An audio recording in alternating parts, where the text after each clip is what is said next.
Aurora Beverage and Cans Australia, which is a very huge company and specializing in fast-moving consumer goods. So over to you, Amir. Thank you, Charles. Thank you for having me. Do you want me to share the screen? Yes, please. Yeah, sure. Easy. Not a problem. I'll do that in a second. Just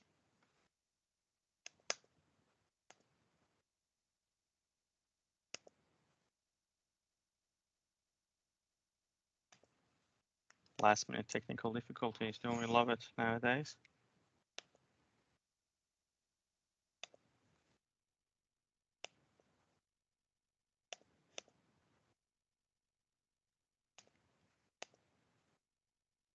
Can you all see my screen now? Yes. Right. Okay.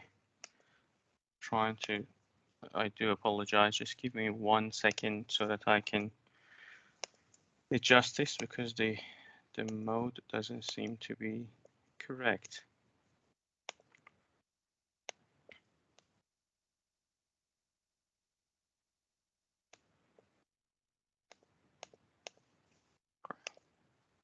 That should solve the problem.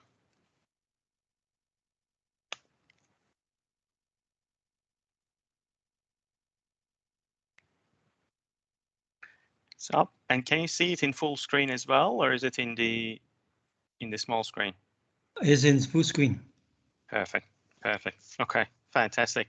Thank you very much for having me here. It's great to be present among all these experts and take you through the experiences that we've had in the Aurora beverage supply chain. As Charles kindly mentioned, my background is in manufacturing, and I've worked across various functions in the supply chain, including procurement, optimization, inventory, and logistics and planning.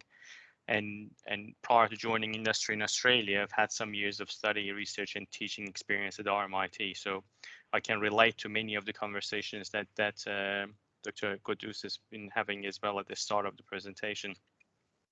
I lead the supply chain and logistics team for beverage cans across Australia and New Zealand, and my team manages the end-to-end supply chain from demand planning to supply, logistics, and procurement.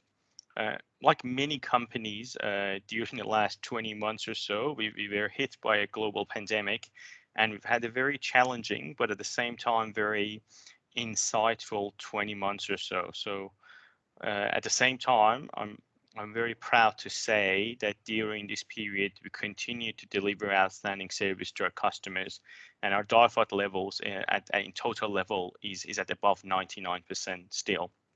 So when I was asked by Professor Wendt and RMIT University to take you through some of the lessons learned and share some of the experiences, I gladly accepted and happy to be among you. I'm conscious that we have a mixed audience in the room, so I'll try to draw on my experiences that everyone can relate to. So I'm sure many of you in this workshop have faced many of the challenges that we have faced, or have studied or researched on many of the challenges that we have faced over the last 20 months. So my intention is to cover this based on the beverage manufacturing experience and hoping that it creates some curiosity for the audience.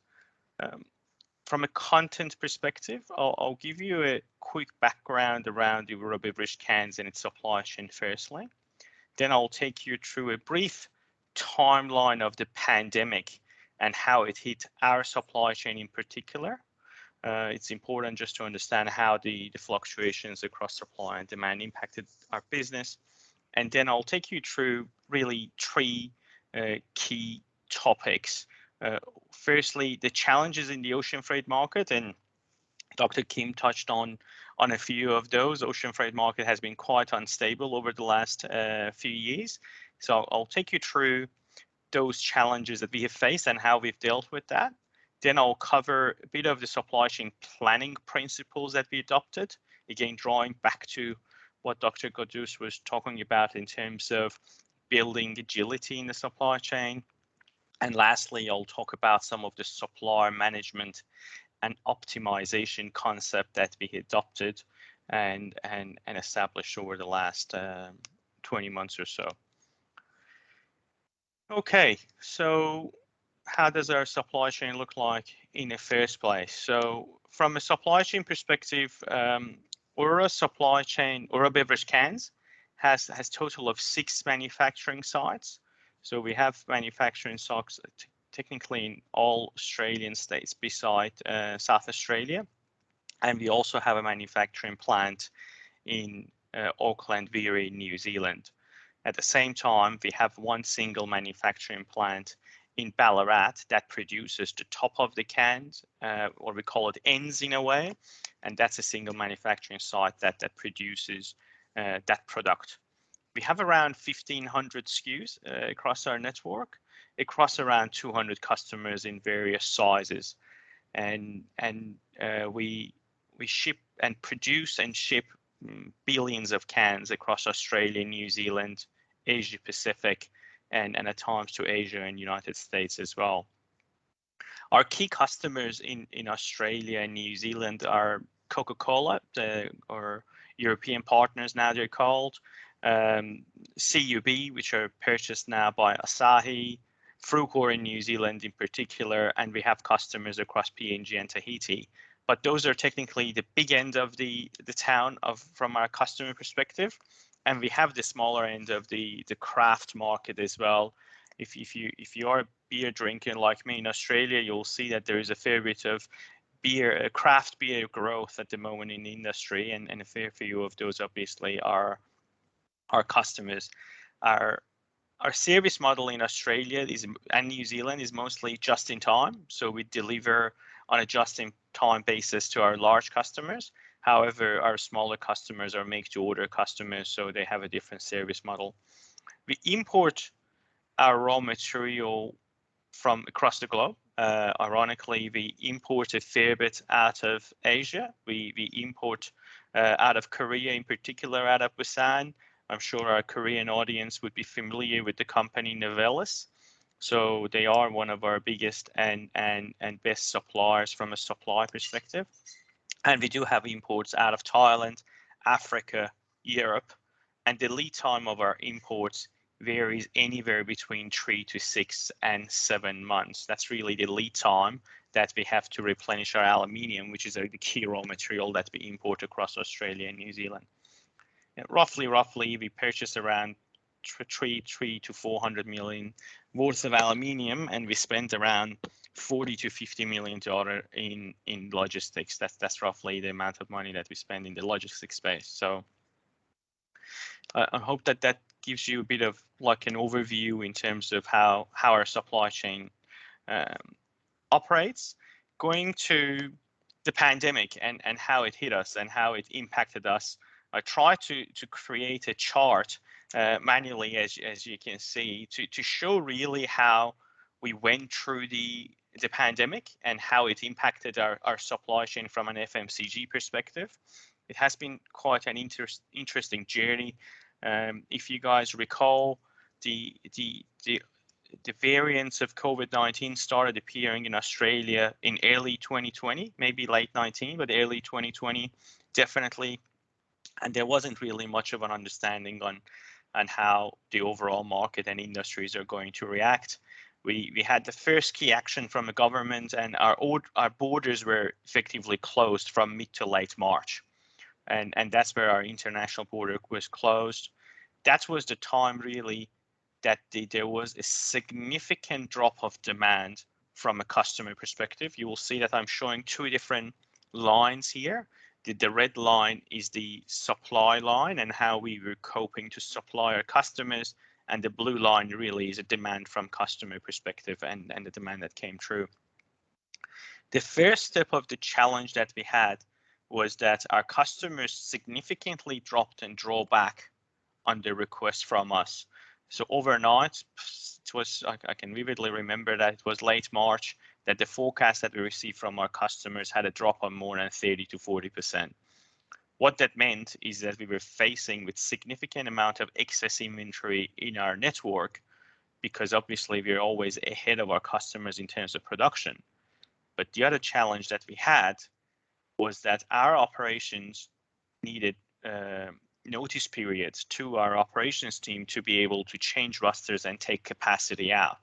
So as you would appreciate, although our customers could turn the tap off, we were not able to stop our lines immediately, and we had to give anywhere between 2 to 4 weeks notices to our people who are on the shop floor to reduce the manufacturing and reduce our rosters. What that meant to us during that period, it created that gap, as you see, that we were technically oversupplied by a significant amount. So we built a fair bit of inventory during that period.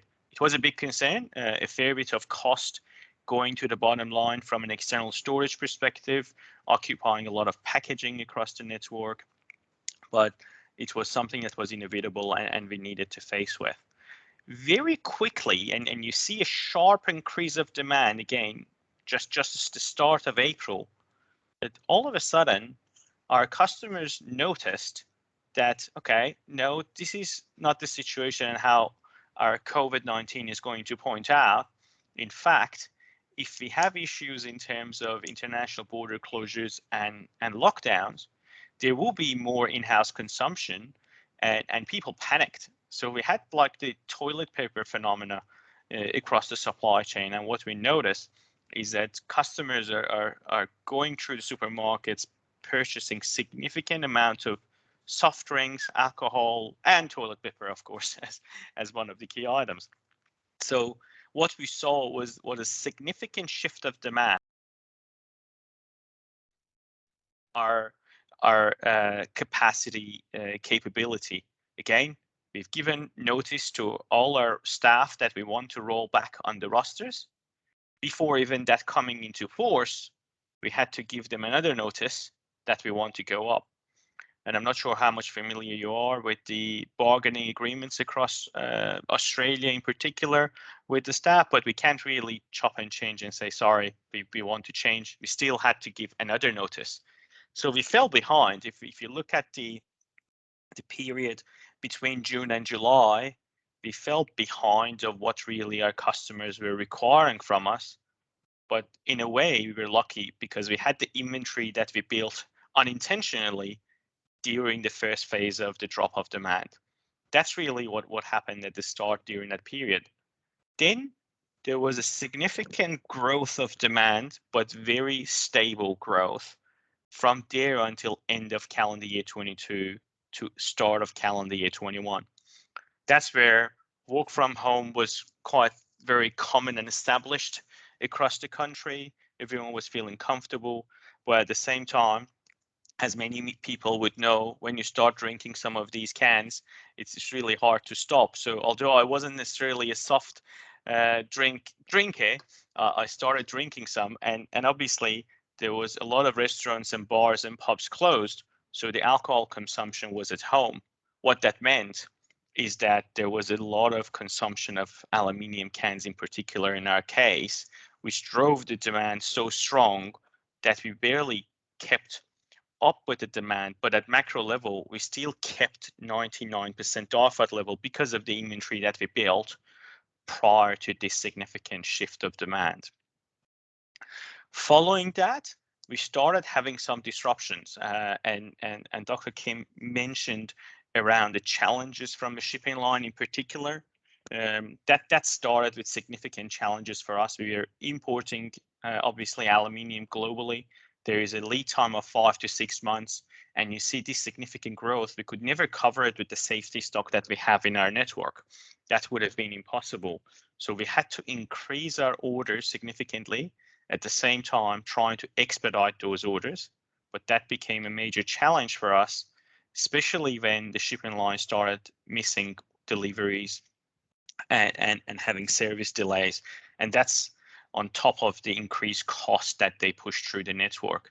Because one of the other issues that we had is that some of our suppliers in particular, because we purchase our a raw material on a CIF Incoterm perspective, and some of our suppliers had direct contract with the shipping lines, but the issue was the shipping lines were no longer happy to honor those contracts because they could get a much higher rate in the spot market.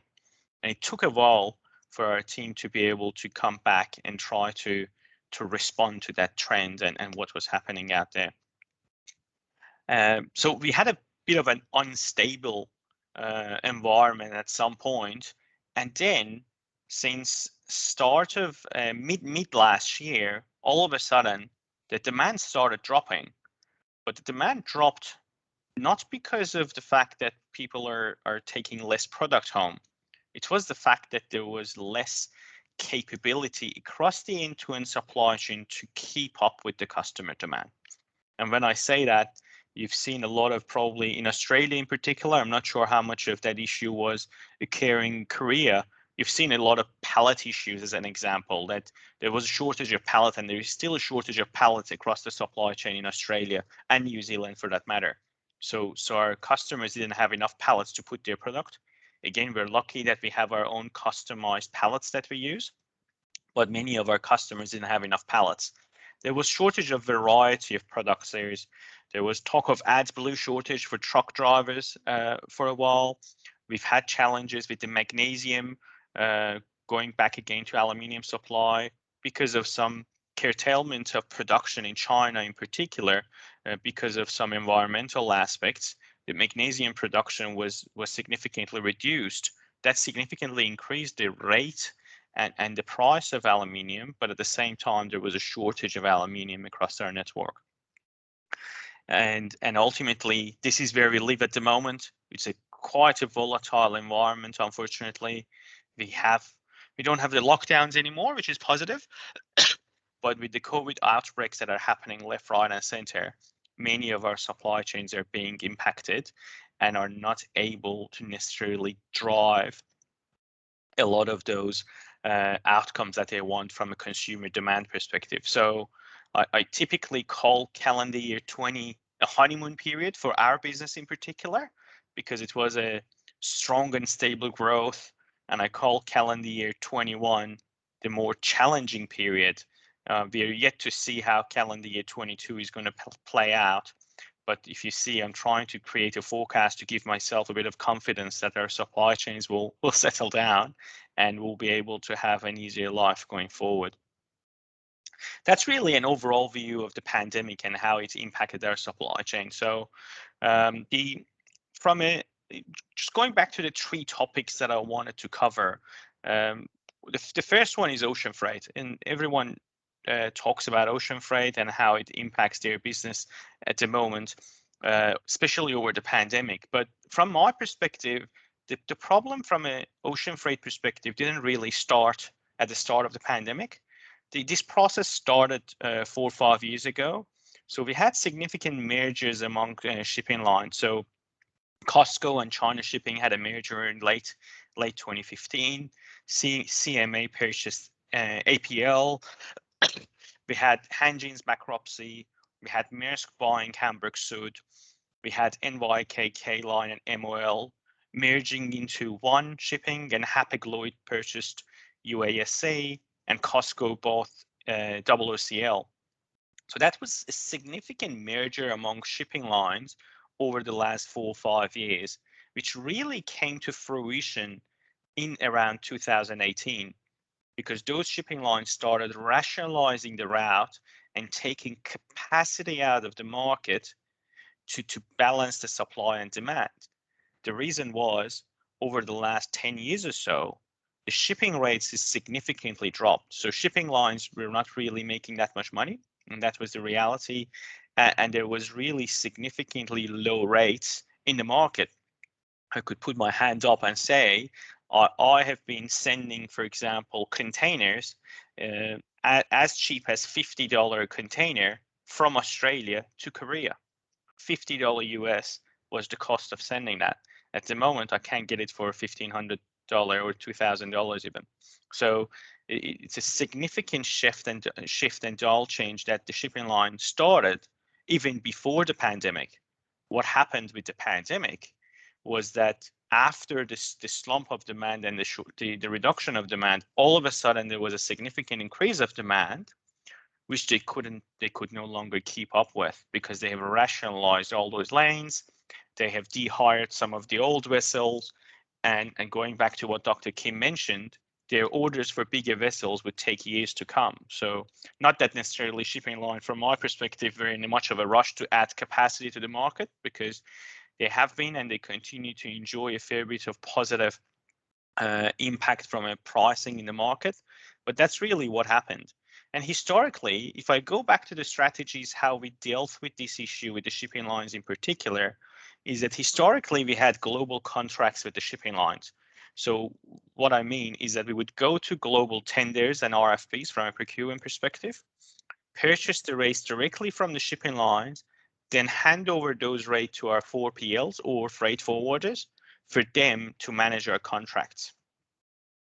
When the pandemic hit and there was a significant high price of ad hoc in the market, all of a sudden shipping lines started dropping their service levels quite significantly. What it means, they took the capacity to the spot market.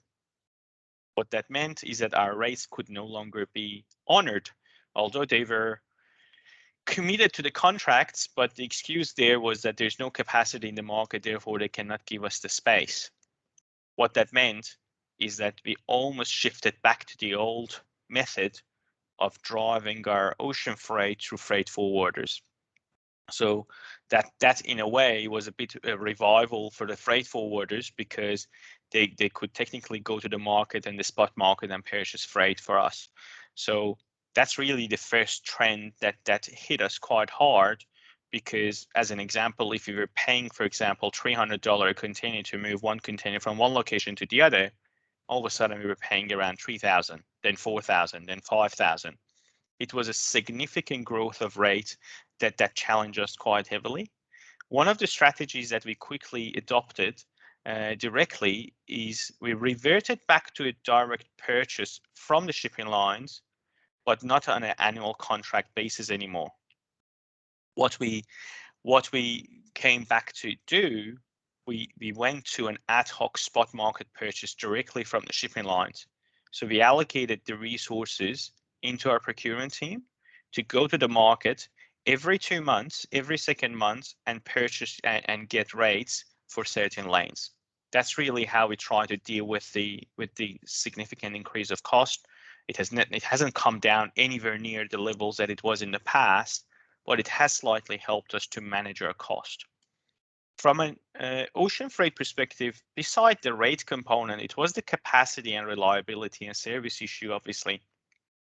We've had cases that the shipping lines and the vessels were delayed by more than 4 to 6 weeks.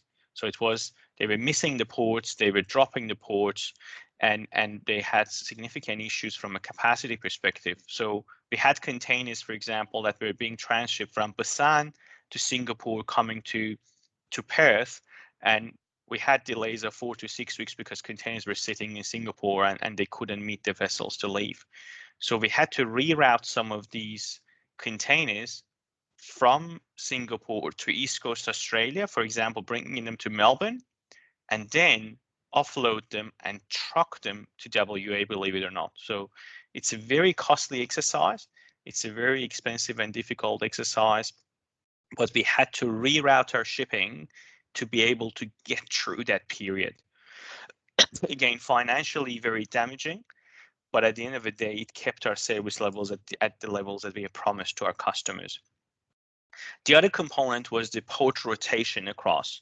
So historically, the shipping line website had a reliable schedule in them, but we have seen quite a significant challenge over the last few months is that there are 3 different schedules in play.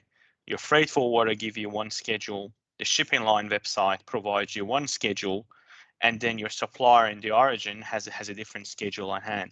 So it's very, very difficult to understand what is the true arrival of a vessel. So again, we had to put resources in this area to track containers and schedules for us, which is again an inexpensive exercise. But if we were not going to do that, we were not able to meet our customer requirements and customer demand. So that's another activity that we had to take, and we are looking into some of the global systems at the moment that have much smarter systems to be able to track containers and be able to establish the location of the containers. The other component for us was collaboration with the suppliers and customers and joining forces to drive the shipping lines, not to necessarily reduce our service levels. What I mean from that is that historically, I did have my relationship, for example, with Maersk. Novelis in Korea had their own relationship with Maersk in the origin. And our customers, as an example, being Coca-Cola, had their own relationship with Maersk, mostly in Zurich and in Europe. What we had to do in this instance, because the entire supply chain was impacted, we had to come together, suppliers and customers and us, going to the Maersk head office and try to push the outcome. Otherwise, without those escalations, our containers would have been stuck for a much longer period. That's really another key activity that we took during that period. I'm conscious of time. I'll try to reduce the amount of talking that I do during these slides, and I'll try to take questions in the end. So going around from a planning perspective, one of the key aspects for supply chain management obviously is the planning, and how are we responding to customer requirements. Historically, I'm sure many of you would be familiar with sales and operational planning, S&OP, or integrated business planning, or IBP. Many organizations have this process. It has 5 pillars. It has the portfolio review, demand review, supply review, reconciliation or commercial review, and the executive review.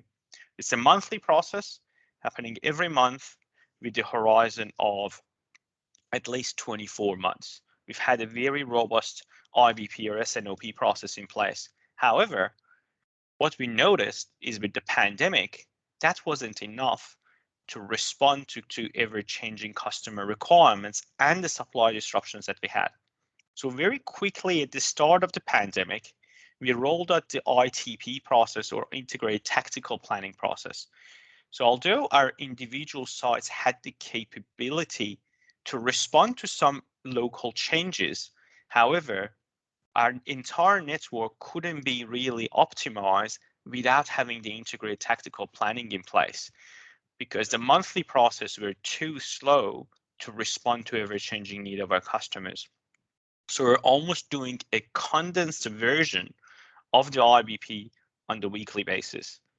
So get in Monday morning first thing, establish what's the demand, what are the requirements of the customers, what has changed since last week, what has customers taken. By Tuesday afternoon, we'll work out an entire optimized network supply plan.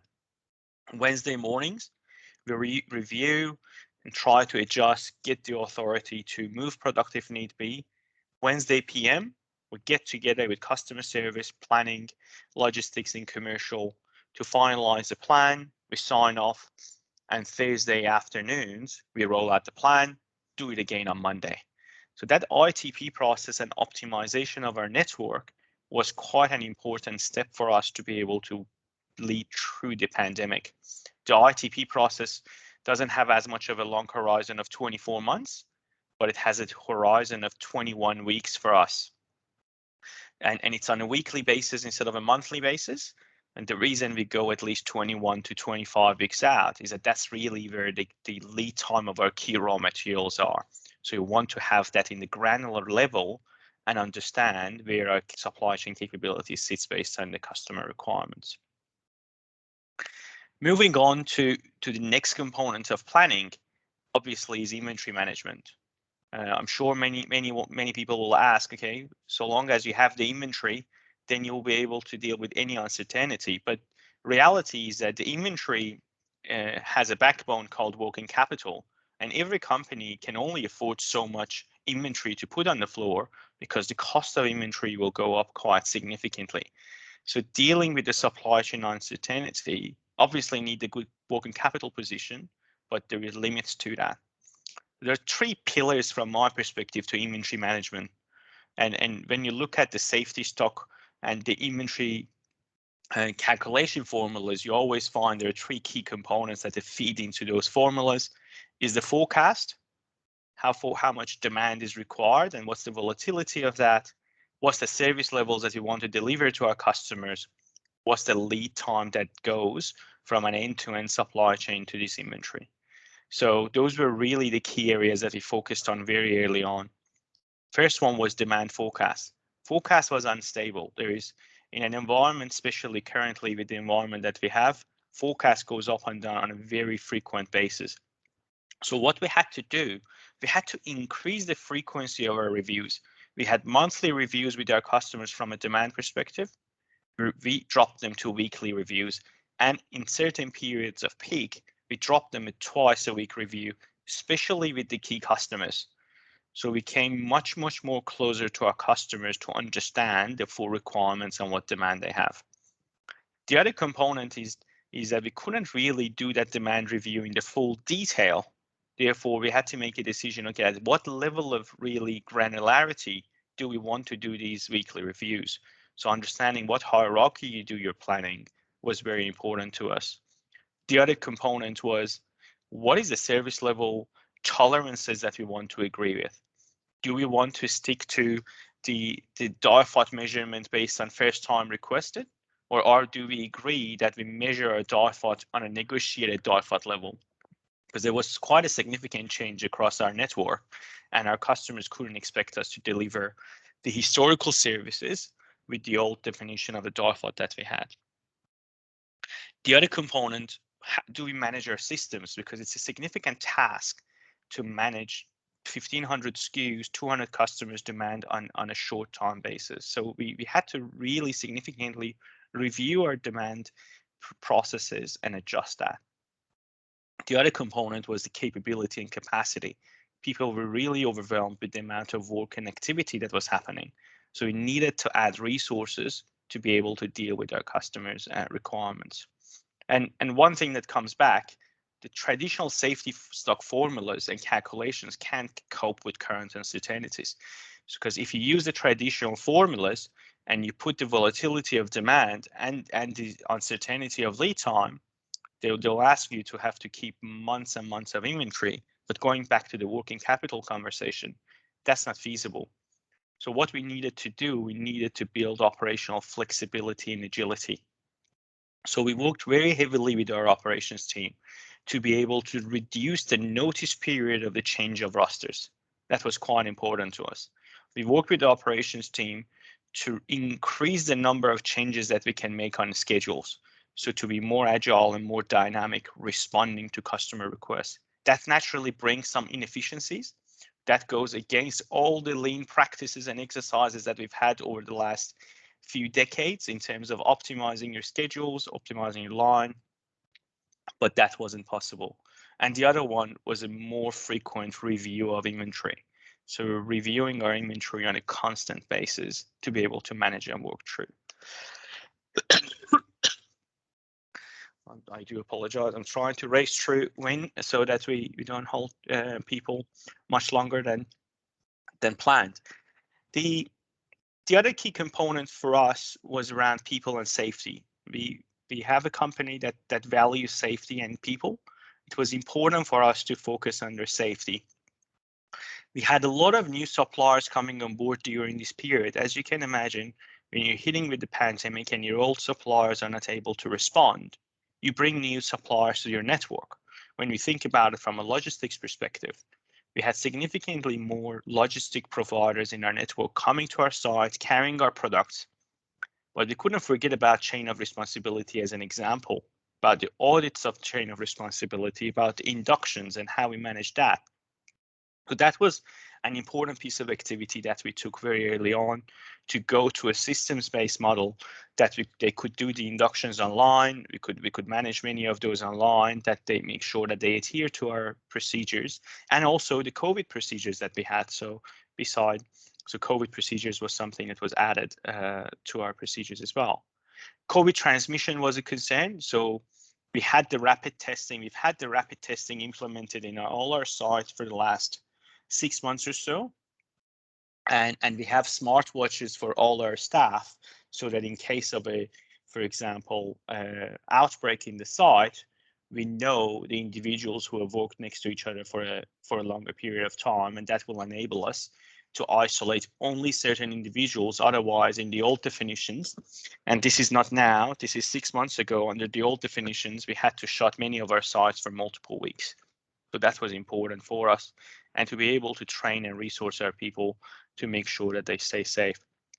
Another key change in the definition of the supply chain was traditionally there was a fair bit of focus on the fact that we have to consolidate your logistic providers in particular, or other raw material suppliers, to get more efficiency in your supply chain, to reduce complexity and increase your bargaining power. So that was a very, very common exercise. And when I go back in my experience, not only around the lean practitioners, but many consultants, if we name a few of McKinsey, PwC, EY, they were very heavy on the fact that you need to consolidate your suppliers and bring your from 50 logistic providers down to 5, because you will be able to manage that complexity. And that was true at a time. But what was proven to us very quickly during this pandemic was that won't enable us to deal with this uncertainty that we have, because our traditional single source suppliers were not able to deal with our request, the changes, and dealing with the pandemic. So we had to increase the number of suppliers that we had in the network very quickly, and to build backup plans to deal with the uncertainties. There was shortage of trucks in Australia. It continues to be a challenge on finding enough transport capacity in the network. And we had to move to a model with our suppliers and customers, which was quite effective. And that's something that we should have done even earlier, to minimize the empty backhaul. So we piggybacked on each other, making sure that if I'm moving product, for example, from Queensland to New South Wales, the backhaul of that from New South Wales to Queensland is filled with a product that either ourselves or our customers have. Traditionally, we didn't necessarily need to worry about this because we were already getting good rates to bring the product, for example, from Queensland to New South Wales. But in the scarce market, that was important for us to do. We did a fair bit of logistic network review to make sure there is any aspect of insourcing that we need to do and manage parts of the logistics management ourselves. It was the case in particular for some warehousing management that we needed to move out of 3PL warehouses and lease directly to manage the warehouse, to ensure that we are not exposed to COVID outbreaks. And of course, supplier performance management was a key component of this, because we had a fair bit of disruption from a supplier's perspective. And managing the cost push among all has been quite a significant activity. There has been scarcity of material across the globe, and there has been a significant increase of cost. And how do we try to mitigate and postpone these cost pushes so that the business can absorb it and the market can absorb? So I foresee that there will be a fair bit of inflation at least in Australia over the next 12 months or so, because a lot of cost still has been being absorbed by some of the suppliers, but ultimately many of these costs need to be passed on. So I think we're going to see a fair bit of inflation going forward. So going to summarize very quickly, the global pandemic has turned, from my perspective, has turned many of the traditional lean supply chain principles upside down. So things have changed quite heavily. It was principles of consolidation, inventory reduction, etc., that has been turned upside down. And this has created a fair bit of complexity and cost across our end-to-end supply chain. Just to recap, the key principles that I took you through was: 1, diversification of supplier base, to have more suppliers, reliable suppliers, staying close to suppliers and even closer to customers from a demand tracking, understanding of requirements, etc., and to build an agile and flexible operations to deal with the instability that we see across the end-to-end supply chain. And last statement from my perspective, I think the year 2023 will be the year of the supply chain and procurement optimization experts to use more of the stable supply chain environment to drive cost out of the businesses, because I think we're going to continue to see increased cost across 2022, and 23 will be the good opportunity to take some costs out of the end-to-end supply chain. Okay, that's really at high level the content and the presentation that I had. So Charles, back to yourself. Thank you so much, Amir. So for the very comprehensive overview of what Aurora has done to cater for the so-called challenges